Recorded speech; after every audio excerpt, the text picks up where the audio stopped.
Hi friends, मैं आपका दोस्त आकाश और आपके मेंटल बायोग्राफी चैनल में आपका स्वागत है। आज हम जानेंगे एक प्रसिद्ध कार फोर्ड के निर्माता हेनरी फोर्ड की बायोग्राफी, जिनकी पहली कंपनी डेट्रॉइट ऑटोमोबाइल कंपनी घाटे के कारण बंद हुई। दूसरी कंपनी हेनरी फोर्ड कंपनी से वो बाहर निकले और बाद में फोर्ड मोटर कंपनी की स्थापना हुई। तो चलो चलते हैं अपनी कहानी की ओर, लेकिन पहले वीडियो को लाइक, चैनल को सब्सक्राइब और वीडियो कैसी लगी ये कमेंट में लिखना मत भूलना, क्योंकि इसे आपके लिए मैंने बड़ी मेहनत से बनाया है।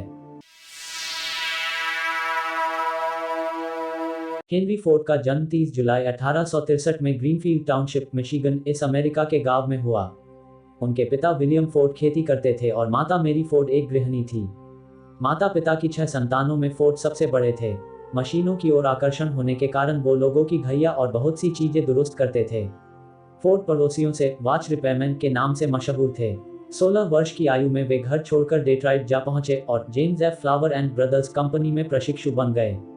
उसके बाद डेट्रॉइट ड्राई डॉक कंपनी में प्रशिक्षु के तौर पर कार्य करने लगे और रात में घड़ी सुधारने का कार्य करने लगे। 3 साल के बाद वो पिता के घर लौटे और उन्होंने वेस्टिंगहाउस इंजन कंपनी में नौकरी करना चालू किया। उनका कार्य खेतों में जाकर स्टीम इंजन की सर्विस देना था। उन दौरान स्टीम इंजन के प्रति उनमें एक जुनून जागृत हुआ। 25 वर्ष की आयु में उन्होंने क्लारा ब्रयांत से विवाह किया और वो अपने फार्म के कुछ हिस्से में सॉमिल चलाकर अपना जीवन चलाते थे।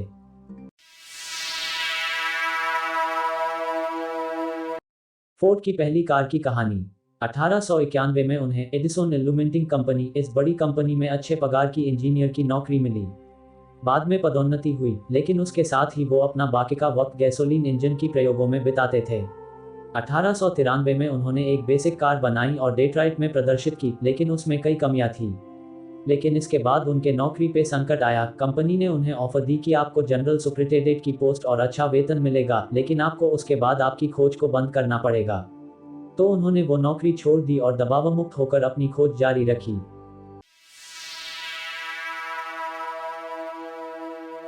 हेनरी फोर्ड की पहली असफल कंपनी। डेट्रॉइट के प्रतिष्ठित उद्योगपति विलियम एच मोर्फी और अन्य कुछ उद्योगपति ने पैसे लगाकर 1899 में डेट्रॉइट ऑटोमोबाइल कंपनी शुरू की। उसके बाद कंपनी ने 25 कार तैयार की, लेकिन बाजार की प्रतियोगिता के सामने वो नहीं चली। फोर्ड का संशोधन और मॉडिफिकेशन चालू था, लेकिन वक्त तो जा रहा था। उसके वजह से हिस्सेदारों ने अपने पैसे निकालना चालू किया और कंपनी बंद हुई।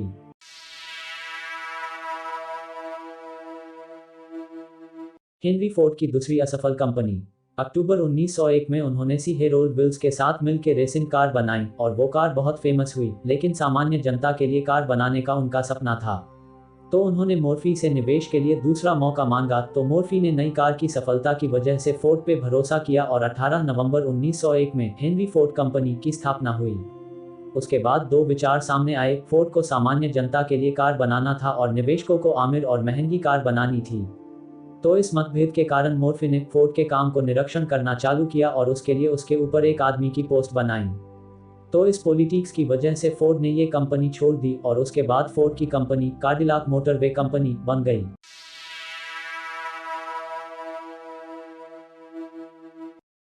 अब जानते हैं कि फोर्ड मोटर कंपनी की स्थापना कैसे हुई। 2 बार असफलता के बाद दोबारा फोर्ड ने रेसिंग कार बनाई और प्रसिद्ध रेसर बनी ओल्डफील्ड ने उसे रेस में चलाकर सफलता पाई। इसके बाद लोगों को फोर्ड की गाड़ी पे भरोसा हुआ और कोयला व्यापारी अलेक्जेंडर मैकमस्टन के बड़े निवेश के बाद फोर्ड मोटर कंपनी की जून 1903 में स्थापना हुई। कंपनी ने जब पहली कार बाजार में उतारी तो इसे प्रमोट करने के लिए प्रसिद्ध कार रेसर बनी ओल्डफील्ड इस नई कार का प्रदर्शन करते हुए देश भर में घूमे और कार की खपत बहुत अच्छी हुई और 1904 में कंपनी ने 1745 कार बेची। उसके बाद बाजार में फोर्ड ने मॉडल एन कार लाई और 9000 मॉडल एन कार 1907 तक बिकी और बहुत मुनाफा हुआ। लेकिन अभी भी हेनरी का सामान्य जनता के लिए कार बनाने का सपना अधूरा ही था। 1908 में फोर्ड ने वैनेडियम धातु से मॉडल टी कार बनाई, जो कि बाजार में सबसे सस्ती कार थी। इस कार की पब्लिसिटी बहुत हुई और इस वजह से ये एक फेमस कार बन गई और इसे सब लोग लेने लगे।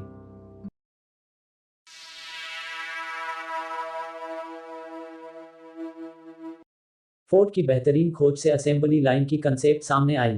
ज़्यादा उत्पादन निकालने के लिए हेनरी फोर्ड ने 1913 में असेंबली लाइन का कंसेप्ट निकाला और कंपनी में इस तकनीक से उत्पादन चालू किया। इसकी वजह से कंपनी का नफा 1914 से 1916 तक $3 करोड़ से $6 करोड़ हो गया। 1918 तक अमेरिका में आधी से अधिक कारें फोर्ड की थी। 1918 में हेनरी फोर्ड ने अपने बेटे एडसेल फोर्ड को प्रेसिडेंट बनाया था और बाद में वही कंपनी के ओनर थे। अभी विलियम क्ले फोर्ड कंपनी के एग्जीक्यूटिव चेयरमैन है। तो ये थी हेनरी फोर्ड की कहानी, जिन्हें लोग कार के पितामह नाम से अभी भी जानते हैं। तो दोस्तों, आपको ये बायोग्राफी कैसी लगी, ये प्लीज़ कमेंट्स में बताना और लाइक और शेयर करना मत भूलना, क्योंकि इसे मैंने आपके लिए बड़ी मेहनत से बनाई है।